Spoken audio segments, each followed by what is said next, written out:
एक गांव के पास खंडरों में एक चुड़ैल रहती थी। तभी एक गांव वाला देर रात शहर से लौट रहा होता है। तभी वह चुड़ैल उसके सामने आकर खड़ी हो जाती है। डर के मारे उसकी हालत खराब हो जाती है। हे चुड़ैल जी, मुझे छोड़ दो। कैसे छोड़ दूं? इतने दिनों के बाद तो कोई शिकार हाथ लगा है। फिर वह चुड़ैल उसे उठाकर अपने साथ ले जाती है। अरे बचाओ रे, कोई मुझे चुड़ैल से बचा लो। ये आज मैं कहाँ पहुँच गया? सब गांव वाले छुप छुप कर उस चुड़ैल को शिकार करते देख रहे होते हैं, लेकिन डर के मारे कोई भी अपने घर से बाहर नहीं निकलता और वह चुड़ैल उसे उठाकर अपने साथ ले जाती है। उसका बैल उस चुड़ैल का पीछा करने लगता है और पीछा करते करते जंगल में घुस जाता है। अरे ये सब क्या हो गया? ये बेवकूफ कन्हैया इतनी रात गए, आखिर बाहर कर क्या रहा था? इसे मैंने समझाया भी था कि रात को अपने घर से बाहर नहीं निकलना है। हे भगवान, अब क्या होगा? फिर अगला दिन होने पर सरपंच जी, कल रात तो वह चुड़ैल कन्हैया को उठाकर अपने साथ ले गई है। हमें कुछ न कुछ तो करना ही होगा। आखिर हम सब कब तक यूं ही अपने अपने घरों में छुपे रहेंगे? बात तो तुम सही कहते हो शिवा, लेकिन हम उस चुड़ैल का सामना कैसे करें? भाई, हम उस चुड़ैल का सामना नहीं कर सकते, लेकिन अगर उससे भी बड़ा और ज्यादा डरावना भूत उसके सामने आ जाए तो वह चुड़ैल जरूर डर के मारे हमारा गांव छोड़ के भाग जाएगी। पप्पू भाई, मुझे लगता है तुम्हारा दिमाग खराब हो गया है जो ये बहकी बहकी बातें कर रहे हो। अब हम उससे भी डरावना भूत कहाँ से लाएं भला? अरे शिवा भाई, मेरे पास एक तरकीब है। अगर हम एक भूत का मुखौटा पहनकर उस चुड़ैल के सामने आ जाएं, तो वह चुड़ैल जरूर डर के मारे भाग जाएगी। तुम्हारी इस तरकीब में बहुत खतरा दिखाई दे रहा है। उस चुड़ैल का सामना करने की हिम्मत किसी में नहीं है। कोई है भाई जो भूत का मुखौटा पहनकर उस चुड़ैल का सामना कर सके? सब गांव वाले एक दूसरे की शक्ल देखने लगते हैं, लेकिन कोई भी उस चुड़ैल का सामना करने को तैयार नहीं होता। सरपंच जी, यह पप्पू हमेशा ही उल्टी सीधी तरकीब बताता है और खुद बच के निकल जाता है। मैं तो कहता हूँ अब की बार इसे ही मौका देना चाहिए। क्यों भाइयों, मैंने सही कहा ना? अरे तेरा दिमाग खराब हो गया है क्या? मुझे क्यों फंसवा रहा है? भाई, मेरा काम सिर्फ तरकीब बताना है, बाकी तुम गांव वाले देख लो कि क्या कर रहा है। मुझे सब में मत घसीटो। देखो पप्पू, मोहन सही कह रहा है। ये तुम्हारी ही तरकीब है, इसलिए इसे अंजाम भी तुम ही दोगे। अरे भाई, मुझे क्यों बलि का बकरा बना रहे हो? तुम सबको कोई और नहीं मिला क्या है? अरे पप्पू भाई, डरो मत, मैं भी तुम्हारे साथ चलूंगा। फिर रात होने पर शिवा के कंधों के ऊपर खड़ा हो जाता है और गांव वाले उसे भूत का मुखौटा पहनाकर उनका भेष बदल देते हैं। अब वह बिल्कुल असली के भूत जैसे लग रहे होते हैं। अरे वाह भाई पप्पू, तुम तो बिल्कुल असली के भूत लग रहे हो। वह चुड़ैल तो तुम्हें देखते ही डर जाएगी। अरे भाई, अगर चुड़ैल हमें देखकर डर गई तो ठीक है, लेकिन अगर वो नहीं डरी तो हमारा क्या होगा? अरे पप्पू भाई, तुम डरो मत, मैं तुम्हारे नीचे ही तो हूँ। मैं कुछ भी गड़बड़ नहीं होने दूंगा। फिर आधी रात होने पर सब गांव वाले अपने अपने घर में छुप जाते हैं। पप्पू और शिवा भूत का भेष बदलकर गांव में खड़े हो जाते हैं और उस चुड़ैल का इंतजार करने लगते हैं। लेकिन बहुत देर तक इंतजार करने पर भी वह चुड़ैल उस रात गांव में नहीं आती। शिवा भाई, लगता है आज चुड़ैल ने छुट्टी कर ली है। आज वह काम पर नहीं आएगी। चलो भी अपने अपने घर चलते हैं, कल फिर से आ जाएंगे। हैं? चलो। अरे चुपचाप यहीं खड़ा रहे, हम कहीं नहीं जा रहे। एक काम करो, तुम उस चुड़ैल को ललकारो। हो सकता है तुम्हारी आवाज सुनकर वह चुड़ैल यहाँ आ जाए। भाई, मैं शक्ल से मूर्ख दिखता हूँ, लेकिन असल में इतना भी मूर्ख नहीं हूँ।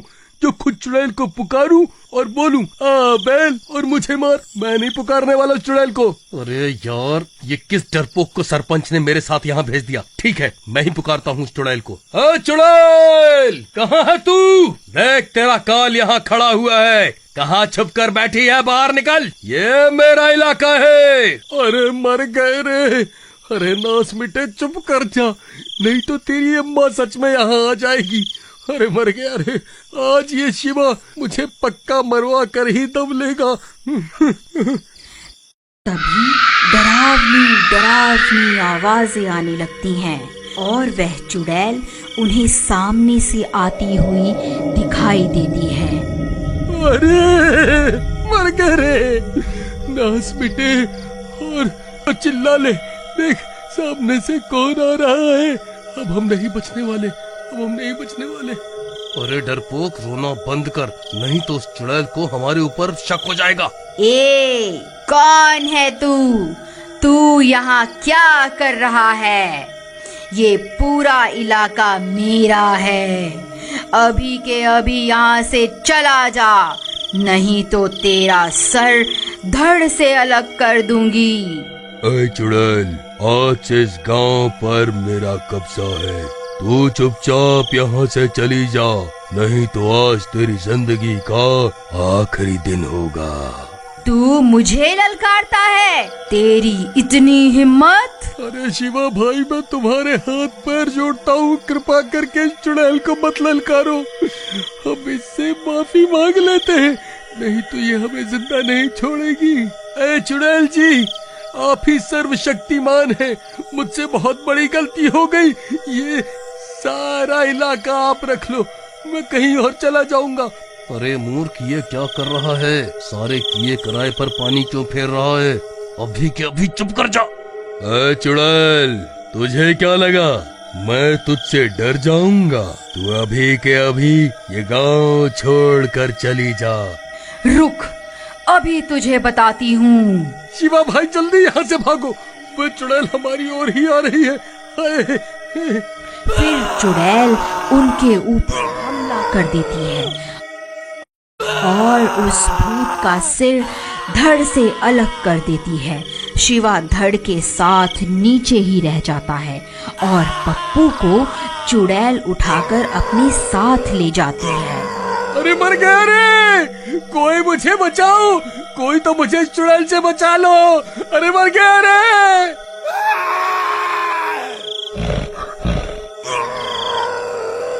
फिर ये सब देखकर सब गांव वाले वहां पहुंच जाते हैं। अरे तुम्हारा नाश मिटे, तुम सबने मिलकर मेरे भोले भाले पति को बलि का बकरा बना दिया। नहीं नहीं भाभी जी, ऐसा नहीं है, आप ऐसा मत कहिए। क्यों रे शिवा, तू तो बड़ा चालाक निकला, खुद तो नीचे खड़ा हो गया और मेरे पति को मरने के लिए ऊपर खड़ा कर दिया, ताकि अगर चुड़ैल हमला करे तो मेरा पति ही मरे और तुम बच जाओ।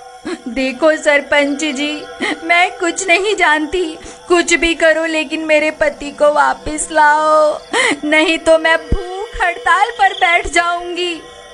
फिर सब गांव वाले मिलकर उस चुड़ैल का पीछा करते करते जंगल में घुस जाते हैं।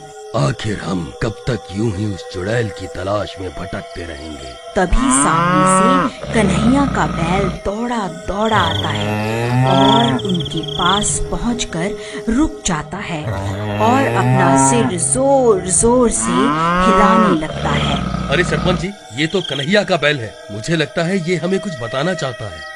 फिर वह बैल उस चुड़ैल के ठिकाने की तरफ चल पड़ता है और सब गांव वाले भी उसका पीछा करने लगते हैं और कुछ ही देर में वह सब गांव वाले उस चुड़ैल के ठिकाने पर पहुंच जाते हैं। वहां पप्पू और कन्हैया बंधे हुए होते हैं। ए गांव वालों, तुम्हारी यहाँ आने की हिम्मत कैसे हुई? मैं तुम सबको कच्चा ही खा जाऊंगी। है चुड़ैल, हम तुझसे नहीं डरते। देख, हम सब गांव वाले अब एक हो गए हैं, अगर हिम्मत है तो पास आकर दिखा। अरे ये तो बहुत सारे हैं, तो ये मुझे जलाकर राख कर देंगे। फिर वह चुड़ैल वहां से भाग जाती है और गांव वाले कन्हैया और पप्पू को आजाद करवा लेते हैं।